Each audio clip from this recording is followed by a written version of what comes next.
Corona ने जहां एक तरफ पूरी दुनिया की अर्थव्यवस्था को हिला कर रख दिया, कई देश भयंकर घाटे में चले गए, वहीं मोदी सरकार ने अपनी नीतियों के दम पर देश की अर्थव्यवस्था को बेहतर बनाए रखने के लिए पूरे प्रयास किए और अब उसका असर भी इकोनॉमी में दिखना शुरू हो गया है।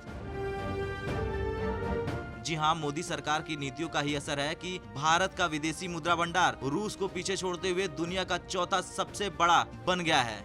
इस बात की पुष्टि ब्लूमबर्ग ने अपनी एक रिपोर्ट में किया और बताया कि भारत का केंद्रीय बैंक अर्थव्यवस्था को किसी अचानक आउटफ्लो से बचाने के लिए डॉलरों जमा कर रहा है।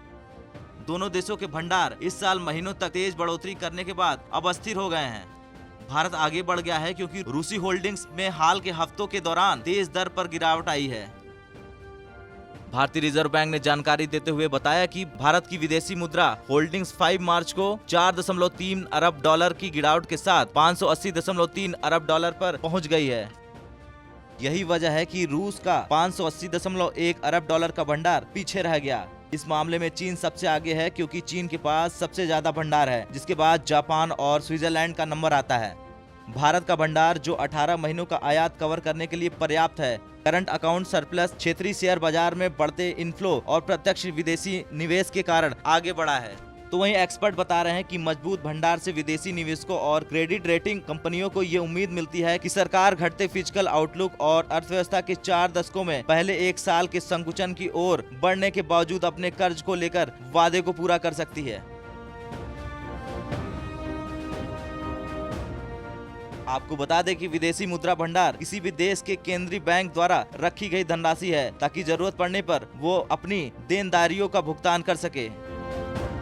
इस तरह की मुद्राएं केंद्रीय बैंक जारी करता है। साथ ही साथ सरकार और वित्तीय संस्थानों की तरफ से केंद्रीय बैंक के पास जमा की गई धनराशि होती है। ये भंडार एक या एक से अधिक करेंसियों में रखे जाते हैं।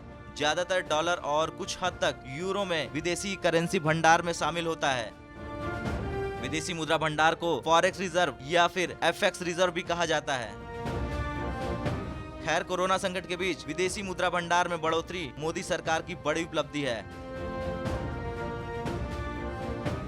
आत्मनिर्भर भारत मुहिम से भी आने वाले समय में विदेशी भंडार में और बढ़ोतरी की उम्मीद है, क्योंकि इससे इंपोर्ट बिल में गिरावट आएगी। इसके अलावा भारत का एक्सपोर्ट भी बढ़ेगा।